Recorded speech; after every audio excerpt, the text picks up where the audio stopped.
that, where They just sometimes... don't try. Yeah, and sometimes that's not your fault. Sometimes you might be feeling anxious, depressed, and things are building up in your mind to the point where everything just seems so overwhelming. And that's where Scott's advice comes into play, is learning to just backstep and baby step it. One of my favorite movies of all time, which was so fucking accurate, was, did you ever see What About Bob? Do you remember that movie? Yep. Yeah, so he goes and he sees a psychiatrist or a psychologist that writes a book. And he says, all you need to do is take a baby step. So baby step, instead of thinking about what you need to do for the day, just think about getting out of bed and then think about brushing your teeth. Break it up into small little chunks. And that's a great way to approach things if you get too overwhelmed. Instead of thinking about the 900 different things you have to get done, just think about the next step and what's the priority. And start breaking it down in smaller chunks. That'll help you kind of slow down and make it more realistic. So if it doesn't work, we can always try again. And with anxiety, people want to wait until they are ready to do things. But if you don't try, you won't move.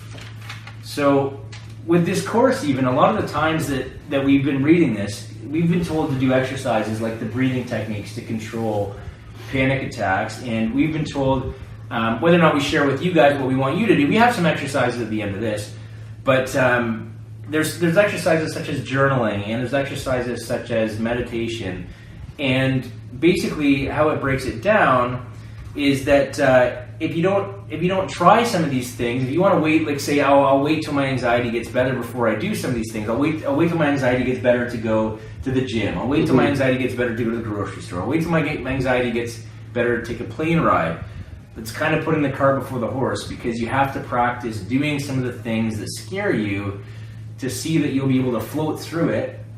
And then at the end of that, you'll see that you came out of it okay on the other side. By seeing the fact that you survived it, you'll get through it, right? So to beat anxiety and depression, you have to take baby steps. Try some of the things we talk about and expect to feel a little anxiety while working through it. Float through the feelings and praise yourself every time you try. So take the approach using a new attitude. Once you work through the anxiety and depression, you'll see that it passed and have an easier time trying it again and again. This is where true success lies. So the next time you're feeling disappointed, this goes to you, big guy, are having feelings of anxiety and feelings of depression and are let down by yourself or someone else, or especially the world around you, stop and ask yourself, hey, what did I expect? Things aren't always fair. People aren't always going to be nice to me. Things are not always going to be perfect, if ever, right? And you aren't always going to do the best you can do either. And so what? That's okay. There's lots of times where I get pissed off at myself when I don't do the best job. And I say, like, I think like, oh, I'm going to get so much done this day, and I get up, and I get fucking jack shit done. And then I'm pissed off at myself. But sometimes that's sometimes that's, you're going to have an off day. You're going to have a bad day. Just say, okay, it's not going to happen today. Be patient, put it aside, and save it for another day. Yeah. So, let's see, where were we here? You get back what you put out. So put out positive energy and put out all the good stuff. When you really know what you want, the time frame isn't quite as important, so long as you enjoy the process. Yeah. So when you were doing your bodybuilding, there was obviously timelines you had to meet, right? Would you say? Yeah, right? No, I was thinking. You're thinking? So when you have to meet certain timelines, that's putting obviously some pressure on yourself. Yeah. So did you enjoy that pressure? Because that's going to create stress. It depends on the. Or was that something? Timeline. Yeah. Yeah. Because on some of the stuff. So, yes, it does. For sure, it does. Yeah. But I think it's depending on what it is. Okay. It's interesting to try to compare what we're going through to what everything that you've done with your life, because a lot of the stuff is ass backwards from what we're trying to undo. You know what I mean? Like, you've been conditioned in such a sense that it's almost like creating anxiety. Yeah, I know. Which is really unique, because this is great. Yeah, I've never had anxiety before. When did you start, like, not even during competitions getting on stage? No, not really. Really? Like a little bit of nervousness, but not like an anxiety where where it just cripples you and you can't leave the house and you're like frozen. You know? Right. That just started recently? Yeah, that just started this last summer after what I went through. Really? So this is new. Yeah. So Yeah, I never felt it before. Like to that extent. Right. I didn't really know what it was. Well, besides seeing my niece go through it. Right. And now, it just goes to show you that it can happen at any time in life. It can happen at any time. So the next thing, I mean, obviously, if you want to minimize your anxiety and depression, is that you want to make sure that you're enjoying the process of this next journey in your life rather than trying to put those timelines on yourself and the pressure that you did with the bodybuilding. I think you probably want to just find something that makes you happy and you're not looking at the end result as much as just the journey. Anyway, so we want to also put less expectations on everyone around us, and we want to get excited about, you getting over. Yeah, so this is the thing. People aren't always going to be as excited about us getting over our anxiety and depression because there's going to be people that are codependent in a relationship, right? Yeah, and you start changing that whole dynamic, and they don't like it. So this is the thing. Yeah, so don't expect people that we were talking about people that we love and care about potentially letting us down at times.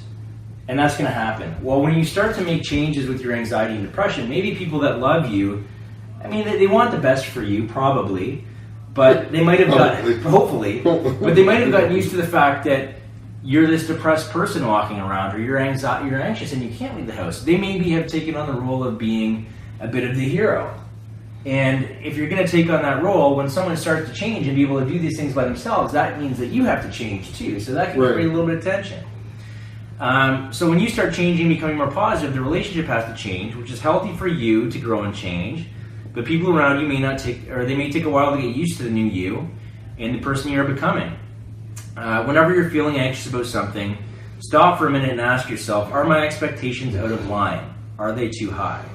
And this is something that's really key, because originally we talked about when you start catching yourself in a negative thought, put that stop sign up. And when you put that stop sign up, you can originally start questioning, okay, I'm having a negative... What's that? Go ahead. Yeah, I'm having a negative thought right now. How can I replace that with something that's more realistic, something more calming, something that's not going to create more anxiety and panic? So this stop sign is a big thing. So when you're feeling anxious, put out that stop sign and ask yourself, are my expectations out of line? Are they too high?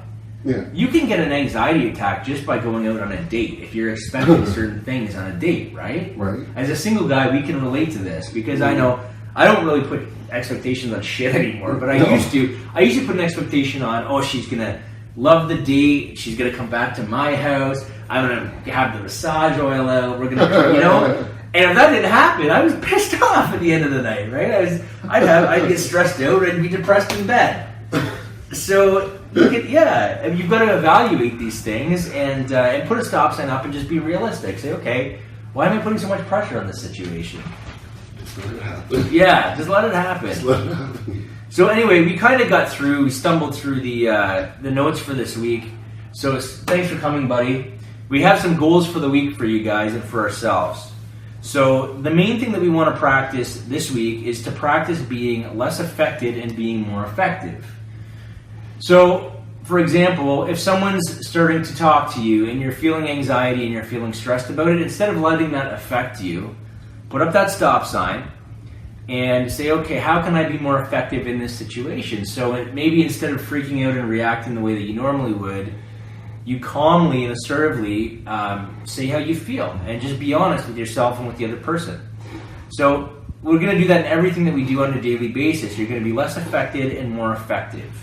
If you get stressed out over a workload that's being dropped on you at work, you're going to be more effective at dealing with that rather than letting it affect you in a stressful way. So practice not having any expectations or lower them tremendously. See how it feels just to be kind of neutral. And I know that seems weird when you say lower your expectations. Everyone's like, no, I want to expect the most in my life, blah, blah, blah, right? Well, that's fine. We're not saying don't set goals for yourself and don't... But goals and expectations are different. They are. They absolutely are. This goes back to your should list, where if you have something that you really want to set as a goal, instead of saying, well, I should do this and do nothing, set it as a goal. Like our goal is that we should set eating better, and finding something. Get here on time. Yeah, we'll get here for. That's okay, buddy. We both had our fuck ups tonight. My computer, I'll take the responsibility for it, even though I don't know what went on with it. But and whenever you're Walmart shopping, that took a little while, so no problem. So just see how it feels to kind of be neutral this week. Lower your expectations. Lower those, especially in other people, because expecting things from other people is almost just setting yourself up for failure. Just think of it as a bonus if someone does something nice for you, but try to focus on doing something nice for others and expecting nothing in return. Eliminate the shoulds that aren't yours. Turn your shoulds into realistic goals and start planning to take action. So for those of you that might be in bed crippled right now by anxiety or panic, let's start thinking about taking a little bit of action to get to that next step. So maybe don't think about getting out and getting groceries for the day. Just think about getting out of bed and brushing your teeth. Do one thing at a time. And little baby step it. What would you do? I mean, what do you do when you're going through anxiety and depression to just kind of get yourself out of that? What is your first step? Yeah, I have a tendency of just reclusing to my room for sure and hiding in my safe zone, right? Safe zone and safe place. Getting out of bed and eating. Eating, sure. Like having breakfast and getting up and taking the dog for a walk or. So now that it's outside, it's nice.